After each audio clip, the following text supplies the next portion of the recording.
Hi, friends. If you happen to be in the Austin area, I invite you to join us this Saturday, January 21st, 2023 at Ying Yoga for my two events, Flow to Float and Levitate. Some of you may know I recently became certified in aerial yoga, and these events are just that. Flow to Float is a combination of fun aerial yoga poses flowing from one pose to the next. I'll be teaching that portion, and this event will be co-hosted by the talented Tiffany Asha. Tiffany will be providing the live sound with her gong, bowls, and other instruments. After Flow to Float, we will have a more mellow version of this event called Levitate, where we practice restorative aerial yoga while Tiffany plays the gong and other beautiful instruments. So I hope you can join us for one or both events this Saturday, January 21st at Ying Yoga in Cedar Park, Texas. Flow to Float will be from 2 to 3:30, and Levitate will be from 4 to 5:30. If you can't make this month, well, rest assured that these are regularly occurring monthly events, so consider joining us for the next one. For more information, the link is provided in the show notes.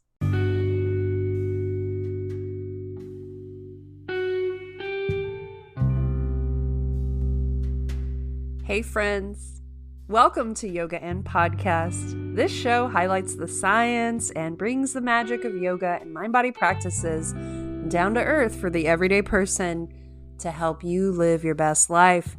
I'm your host, Ashley Weber, a yoga and Pilates teacher and forever student who is oh so curious about all things yoga and. I just couldn't help myself after I published the final episode of season 3.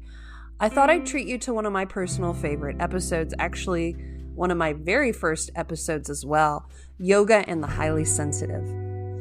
Although I cringe at my green podcasting production skills, and it also appears my voice hadn't grown in yet in this episode, I just couldn't help myself and I had to share it with you.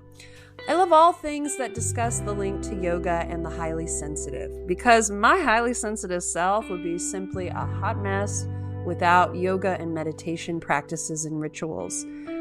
If you couldn't already tell, this podcast has become my regular tribute to how much I love yoga because it has helped me on so many levels. Well, enough about me. Let's get into this very special replay. Enjoy.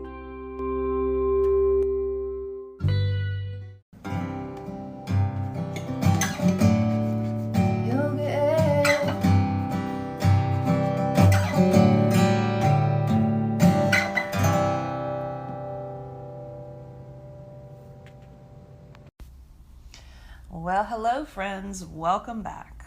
This episode is about yoga and being a highly sensitive person. A little bit about me. I am a yoga teacher and I'm inspired by my community and my studies, and from that I will pull inspiration to make various yoga events, series, workshops, classes, and my latest series has been Yoga for the Sensitive Soul. I want to give a shout out to my friend Sterling for giving it that title. And then also, side note, shout out to another friend, Melly, for inspiring this name, Yoga and Podcast, or giving me that name. Thank you. Y'all are my muses. But I personally find this subject matter very interesting, and I have a lot of content on the subject. Last year, I didn't do a series. It started as Yoga Skills for Empaths, a 2-hour workshop. And then I did about 3 of those, and I learned a lot. You learn every time you teach workshops. But I learned that maybe the word empath, it can be a little bit of a buzzword, a little bit of a turnoff for some people. So actually in this episode, I'll talk about what the difference is between highly sensitive and empathic, among other things. So I hope you enjoy this episode.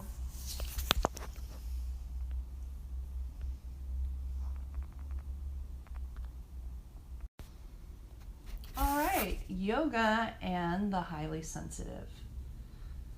So I always like to start off this podcast with definitions, so we're on the same page. So let's define yoga. And yoga, you could define it a lot of ways, I guess, but it's an old discipline, an ancient Indian discipline, and it's both spiritual and physical. There are 8 limbs in the practices. They use breathing techniques, exercise, and meditation.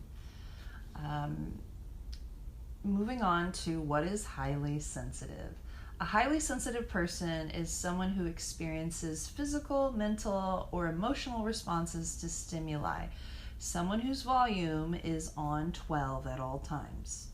For example, if there's a highly sensitive person looking at a sunset, it is the most beautiful sunset, and it's glorious. If a non-sensitive person looks at the same sunset, is it as beautiful? Maybe not, right? So everything is amplified to this person. Okay, well, what is an empath? Now that we know what a highly sensitive person is. Now, they could be separate. Empath has the ability to understand what someone is experiencing. They can feel what others are feeling. They also have the ability to absorb and take on other people's physical and emotional stuff, good or bad. For example, I'll tell you a personal story. My previous career, I was a Pilates teacher.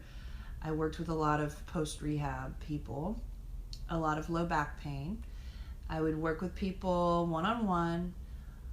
A lot of them had low back pain, so they would work with me for an hour, then they would leave, and they felt great. No more back pain. And then I'd go home with the back pain, right? And I had no idea I was an empath. I had no idea that I did that until I discovered yoga, and I had mentors who taught me this. So that's a little side note. Another thing to think about a empathic person.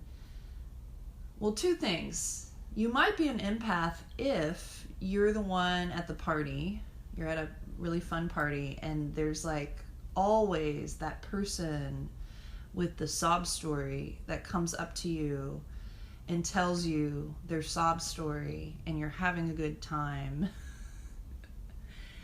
You might be an empath. So you might attract that energy vampire type. One more way to look at being an empath is you have this unprotected Wi-Fi network that everybody wants to get on, and you haven't set the password yet. Password meaning the boundaries, right? And then you have a weak Wi-Fi. It's 2020, folks. I have to use that, I guess, analogy. All right, moving forward. So from here on out, let's just lump empath, highly sensitive, into highly sensitive, just to make it clear. So you could be both, you could be one or the other. For the sake of this podcast, we're going to just call it highly sensitive. Okay, in my little workshop or in my little series, I talk about the strengths and challenges of being highly sensitive. So let's get into that. Highly sensitive people typically can be really good listeners, so really great friends. They are quite attuned to others. Some have the power to heal. They have this really amazing presence about them. They are present. They know how to hold space well. They can see the symbolism in life as it's happening to them or to loved ones. They're sort of a visionary in that way. Okay. Now, the challenges of these highly sensitive people is that they can attract energy vampires. Somebody who sucks the energy out of you would be an energy vampire. And from that, they can get very fatigued, the codependency, enmeshment in relationships. There's also a lot of negativity around being sensitive, and so they can have a negative self-image around that. And I want to take a side note because this is a very personal subject. I hated being called sensitive. I hated it. And one of my mentors told me, Oftentimes the thing that you don't like about yourself is the best part about you. And in all this, doing my work, working on what it's, how to self keep and self preserve, being highly sensitive, what I've started to learn, and it's taken me probably a decade now, is that the more you learn what your self-keeping or your self-care is for your body, the more you can give the world all your strengths of being highly sensitive and minimize those challenges. And so that's what the whole point of this series I do is about, is figuring out what those are, which I'll go into more. Okay.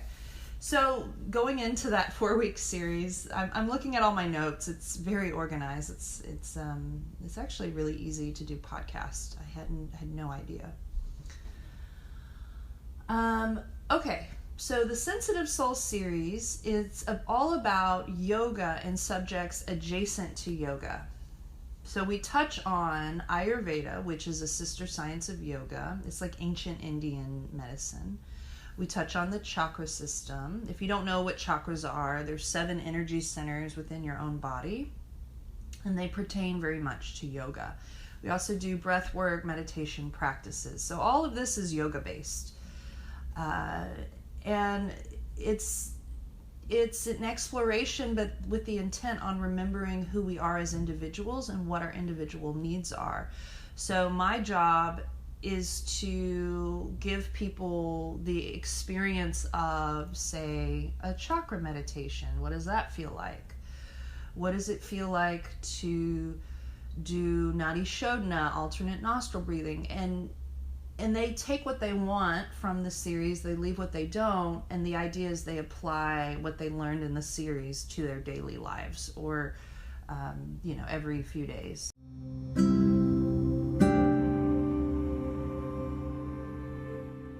Hey friends! I just discovered my new favorite yoga accessory, Yoga Knees. This product really saved my knees. Yoga Knees helps solve the problem of those times in class when we kneel on hard surfaces like your yoga mat. Now your knees can also be pain-free with Yoga Knees. They are super comfortable and made with durable material. Yoga Knees is a high-quality, built-to-last product. They are a woman-owned business manufactured by women and made in the USA. When you buy a pair of Yoga Knees, $1 of the proceeds goes towards St. Jude's Children's Research Hospital. Yoga Knees is giving you all 10% off your first order. Go to yogaknees.com, that's spelled YOGAKNEES.com, and use promo code YOGAAND at checkout. The link is in the show notes. 30-day money-back guarantee. Remember to use promo code YOGAAND to get 10% off.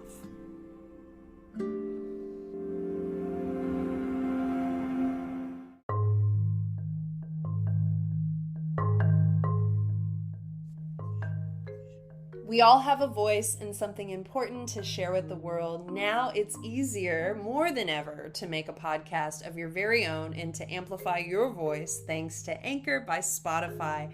I have been using this platform for going on 3 years now, and I can confidently say it is the easiest way to make a podcast with everything you need right at your fingertips. Here's how it works. Anchor lets you record and edit podcasts right from your phone or computer, so no matter what your setup is like, you can start creating right now, as in like today. With a single push of a button, you can distribute your podcast to the most popular listening platforms, including Spotify. Anchor is also the only place you can publish video podcasts to Spotify. With Anchor, creators can earn money in a variety of ways, including ads and podcast subscriptions. And best of all, Anchor is totally free. Yes, you heard it correctly. Anchor is free. Download the Anchor app or go to anchor.fm to get started. I cannot wait to hear your podcast.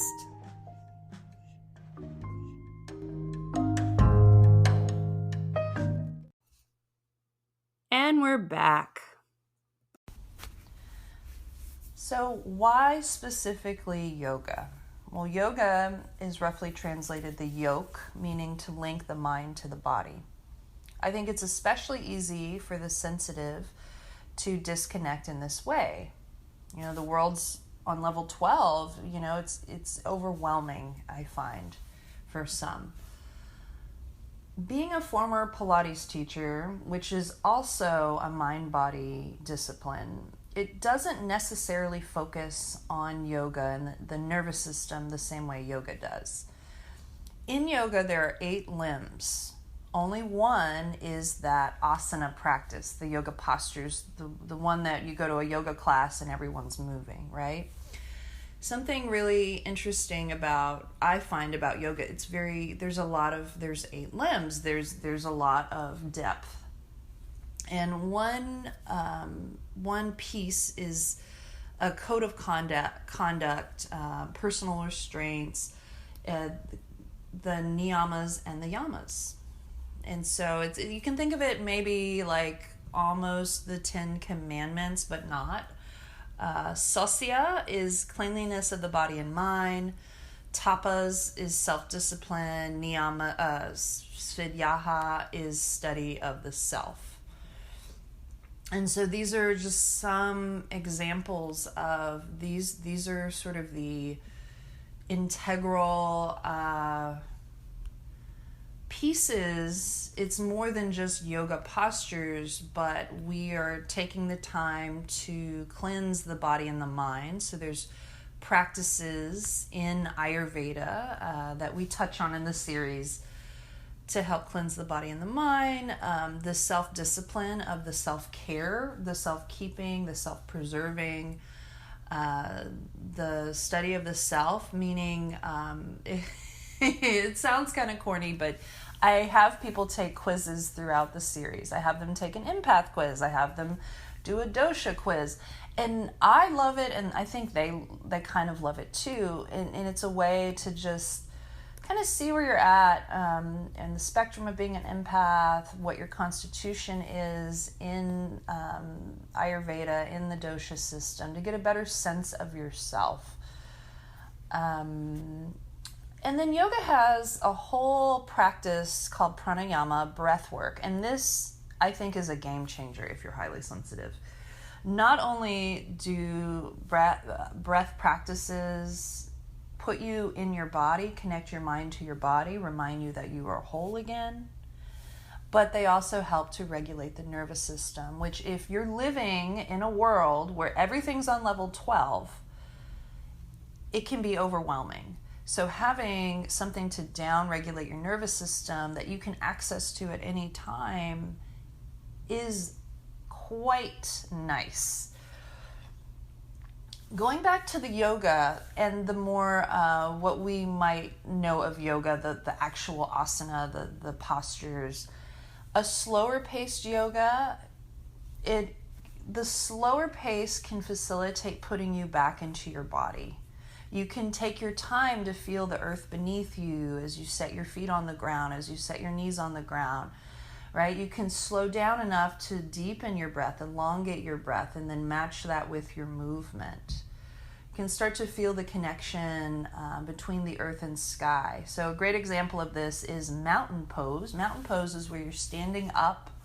Your feet are 4 to 6 inches apart. They're parallel to one another. Your hands are at your heart in prayer.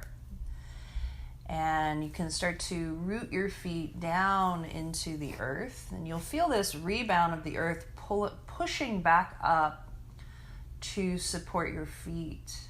When you notice that, you can relax your shoulders down your back and then start to lift the base of the skull up to the sky. And you might even start to feel the sky pulling the crown of your head upward. And this feeling of being held between earth and sky, if you're highly sensitive, I think you can easily access it.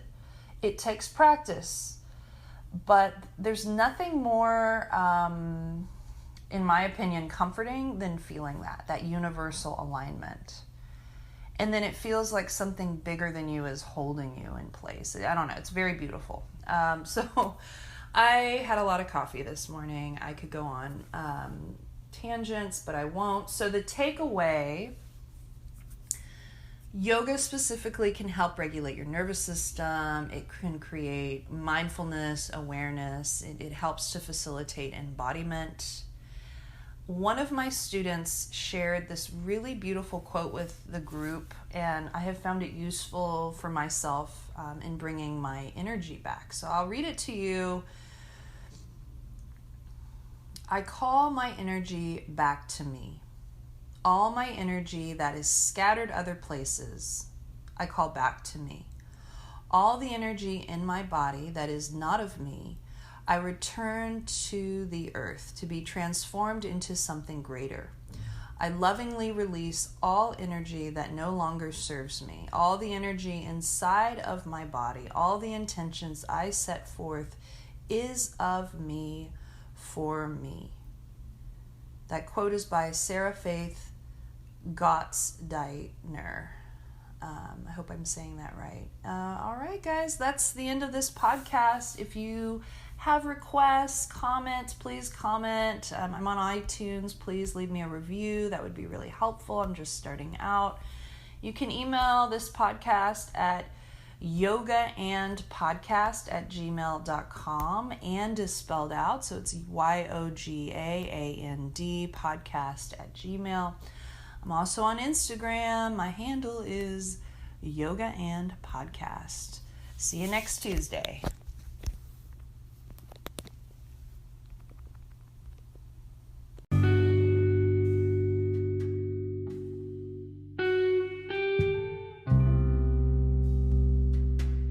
I hope you enjoyed today's episode discussing yoga and the highly sensitive with me, your host, Ashley Weber. I know some of you we have only just met, and others we have been together since the beginning. And regardless, I have a favor to ask of all of you. Can you please text this episode to just one friend who you know will love the show?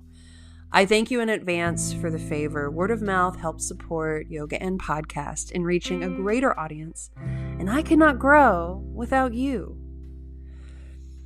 If you want to say hi, our email is yogaandpodcast@gmail.com. The and is spelled out, YOGAAND podcast@gmail. Please follow us on Instagram at Yoga and Podcast. We are also on TikTok. The handle is also Yoga and Podcast. When you follow us, we will follow you right back on both platforms. The theme song is performed by Ali Holder. Graphics, guest booking, and media by Bentley and Chloe Productions. Thank you for listening.